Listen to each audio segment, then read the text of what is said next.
Calliope, why don't the two of y'all introduce yourself to Kelsey and Kim and tell them what part you're playing in this bus endeavor.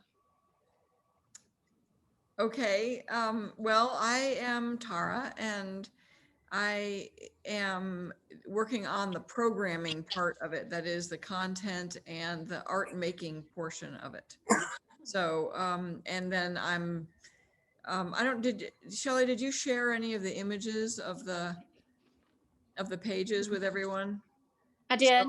So all those images are my drawings and my writing, and they are designed to be super kind of casual, to give jumping off places and to invite participation. And so I purposely made them look like they weren't a done deal, because I consider that your input matters so much. And so Calliope and I have been collaborating, and Calliope, you can tell us the ways in which we've been doing that. Yes, hello, I'm Calliope. I am a songwriter. I've been taking all of Tara's beautiful images and sketches and trying to verbalize them and add melodies to them, and really just getting a handle on grade specific standards has been my biggest thing, because I want to be able to write a song that's not too boring for the fifth graders, but also not too far over the kindergartners' heads. And yes. What Calliope and I are working on is kind of a sound that would tie together the general theme, and then the specifics of each lesson relate to some of the standards that I have been looking up through Alex and other resources for those grade levels, in addition to what Kelsey provided in that grid document. So so some of the things that I circled often are things that are literally taken out of the standards for either art or for other subject areas. So I know that we really want to make sure that we cover with Calliope's songs whatever is the most important or most valuable things that we can pull out of that second grade curriculum related to what we're teaching, that will help. So I really want Kelsey and Kim to give some input on, the direction you guys are going on. I love the thought that y'all are wanting to make it relatable to kindergarten and fifth grade too. But I know that our heavy focus is making sure that second grade is pulling what they need to support that phonetic development.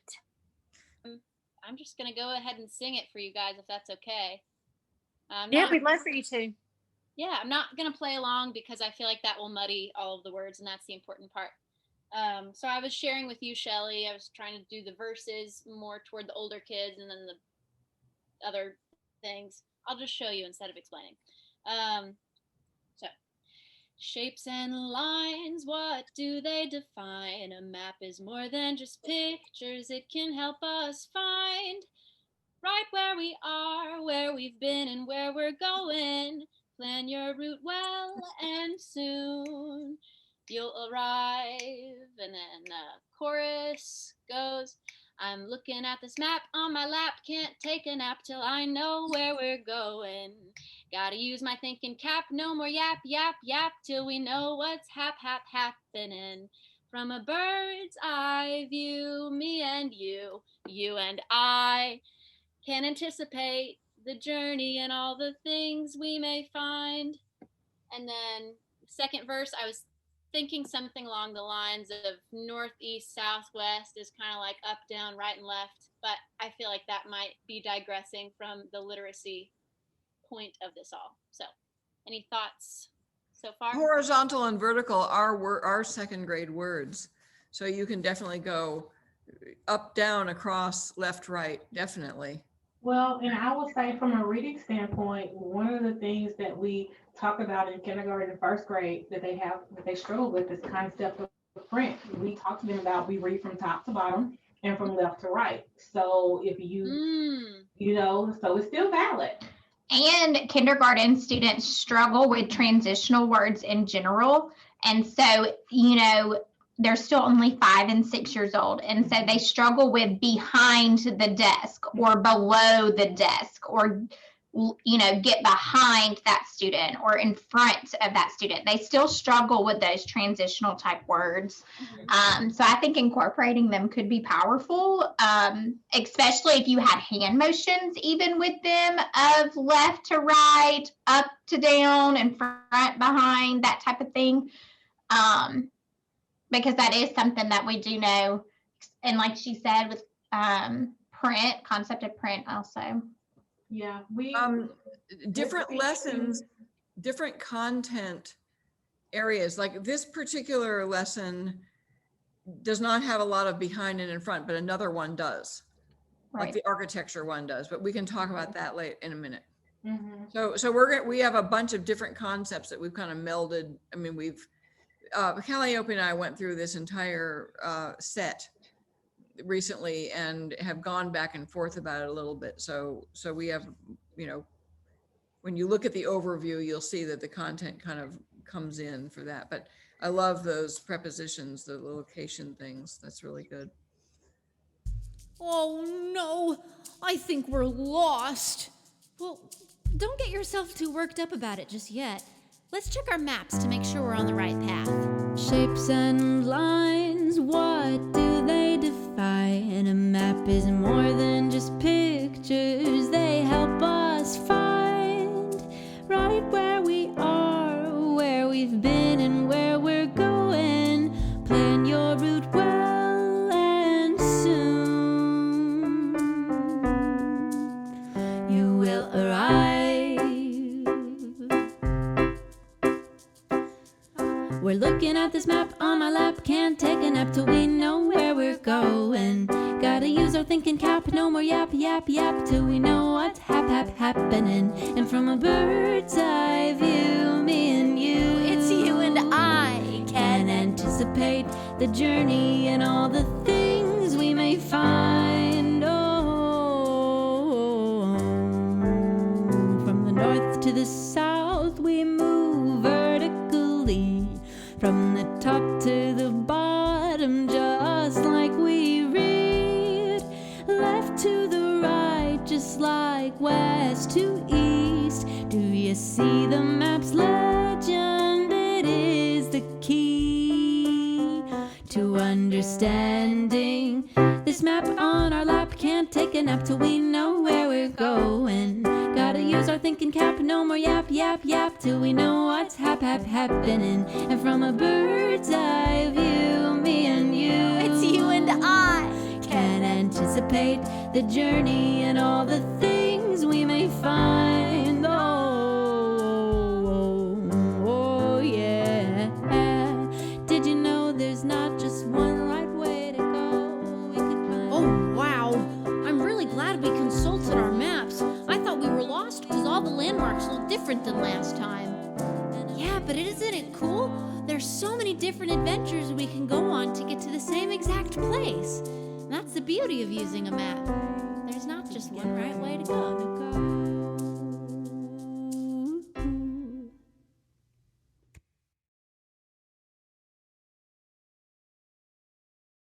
As I write these songs, the music video ideas are kind of flowing to me, the visualization of them, and Tara's great maps are helping propel that. So I like this kinesthetic learning thing that it sounds like is helpful. And what I'll also add, just for more kind of context, because as you talked about the lines and the movements, I started to think about handwriting, because that's one of the other things we talk about, the letters that are formed using just straight lines. The letters are formed by doing curves and circles, So like in kindergarten, the first few letters that they learn are C, A, O, D, G, because they all have that same letter formation that you must form first. So that's just something that I'll just put out there that, this is all coming together. And I think simply just when you're teaching them how to draw that road and how, relating it to an S of being a curved, path, I think that's just helping them make those connections to the letters even more. And that's all we really want for them, is just being able to connect the letters and to be able to identify them throughout simple things like a map. And so I think that would be powerful in making that connection for the students. We go to Calliope. Have you been playing with the song for the architecture lesson yet? I'm stuck on that one, to be honest. Figuring out, because as before in the map song, with the chorus, I was just rhyming. I wasn't saying this are words that rhyme and then saying them out loud. But I feel like when we're talking about what the E does and how it makes the vowels long, I feel like I'm gonna need to be more literal with that one. I just didn't know if you needed to ask any specific questions of Kelsey and Kim while we had them, if it would help you with your planning. If you are stuck, if there was anything they could clarify or give you direction on. So a quick question while you're focusing, Tara. For this song, would it be more beneficial if I focused on how double letters make different sounds, or if I focused on what the E does? Because I feel like for this song, I should probably just choose one and then introduce the long vowel thing in one of the other 6 songs. Well, okay, so for the double O, and Kelsey, correct me if I'm wrong, I'm going to look this up, but I don't think there's a big rule about how to know when to use an or an oo. It's not taught in 2nd grade, but when it's part of the phonics pattern in 4th grade with the syllabication, with multi-syllabic words, it is. They're called vowel blends, and so it is based off of like if a diagraph comes before it and stuff like that. But that's way above 2nd grade. But I think that vowel team, the double vowels, it is something that the students do struggle with reading, knowing school versus foot, because they haven't learned that yet. So I think anytime that we can re-emphasize that is powerful. So I do think that that's good. Those are some of those patterns that we notice that are big areas, especially when they get to 3rd grade and 4th grade, that they struggle in, as well as the long vowel magic E. For the long vowel magic E, if they never learn that rule, then everything, hope is always hop. They've never learned that E changes that vowel, so usually when we hear kids read out loud, that's when we learn that they've never learned that magic. I'm even just thinking of any academic words some vocabulary words that you normally wouldn't hear a 2nd grader say in their everyday language. Just exposing them to more vocabulary is something that we're seeing that a lot of students have a deficit in. And so, in 2nd and 3rd, in 3rd grade, they're starting to read to learn versus learn to read. And so they really need to have a really robust vocabulary for them to comprehend some of the literature that they're exposed to. That is about camouflage. And somebody said something about, I think Kelsey, you and I were talking about camouflage. I know that lizard looks really weird and that's all cut out, but the reason is because I wanted them to draw something and then cut it out and then glue it on. So it would be it would be a little weird thing, but then it would fit on the stick. You said vowel team? Is that what you call it? Yeah, like AI is a team, so it makes the long vowel A sound. The cute thing that's always said is when 2 vowels go a-walking, the first one does the talking. Actually, this one could relate very much to the math too, because if you look down at that bottom left of the left-hand panel where it says less than, greater than, and equals, that's really, see the diagram of how to draw the thing on the back of the turtle? It's like a bunch of equals lined up and then a bunch of less thans and a bunch of greater thans added up and then a circle around all that and then blah, blah, blah. So, and then you have left, right, greater than, less than. But I mean, that was just sort of a little trick that as I was looking at the design, I thought could be related or relatable. But what I was thinking, camouflage, I was really thinking when I typed out cause and effect, I was really thinking for 5th grade, that's a real big comprehension strategy. Cause and effect. So like the reptiles have camouflage for defense to describe that the animal's adaptation, which is also one of their science standards. That's a 5th grade standard, not a 2nd grade, because I put it in the 2nd grade. Well, pollination.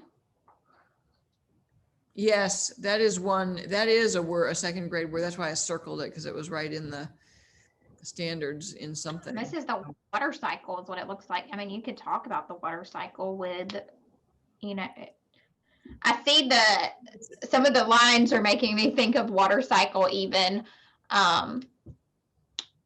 You know, condensation, precipitation, which that leads to the plants receiving their water. Right. I mean, it kind of is a water cycle thing, but really it's the ingredients that plants need to live, which are light, air, water, and soil or nutrition. So that's what a plant needs. A plant needs those 4 things. Those are the ingredients that will make them grow to a great height. Your input has been awesome. I have a zillion notes right here, so this is great. Yeah, Kelsey and Kim, thank you so much for giving your expertise and input into this to help us make this such a rich program. So we're excited to really make this fully arts integrated, and make it a great partnership, because this is something that Terrence and I are really wanting to kind of push the arts into, to incorporate, your department a lot more in what we're teaching, because there's so much more value. Not that there's not value in art for art's sake, because there is, and there's 2 very valid arguments on how to teach the arts. But at the elementary level, personally, I think that it's incredibly important that we're really doing a lot of arts integration at that age, and it's much more age appropriate, I think, when we start hitting middle and high school, to start delving deeper into our mediums and our techniques and things like that, where we can get real specific to, our courses of study and dealing with mediums and all that. But this is such a great exploratory process for them, and to bring in more than just the visual arts, having Calliope come in and bring in the musical side of all of this, because we know our kids are, we really want this to be a great learning experience where they're not only having a visual experience, they're having an audio experience. They're maybe having a kinesthetic experience if we can create some sort of rhythms and hand motions, through Calliope's videos, where the kids can clap along or do some things that will help them remember some of these concepts, and like you said, Kelsey or Kim, I can't remember which one of you that had said, if they remember later, back when they were on the art bus, when they get in the 5th grade, or when, we just want it to be impactful. I have a feeling that the art bus is going to be impactful no matter what. I hope the kids see it roll up and then they're like, oh my God. Well, and as a parent with a child that is very passionate about art, which we've had conversations about her also, but as a parent with a child like that, if she loves to read, she's kind of has to with me as her mom, but if she did not, for those students, if we can incorporate reading into art, then when they get that love for art and they're in there loving art, then that instills that love of learning and that love of reading too, because then they don't just see it as one or the other, they see it together. And so I think that that's going to be a really powerful aspect. In the art teaching world, we refer a lot to visual literacy. That's very much what we're talking about here. And we're talking about literal literacy and visual literacy, and basically being able to interpret symbols and communicate on lots of different levels.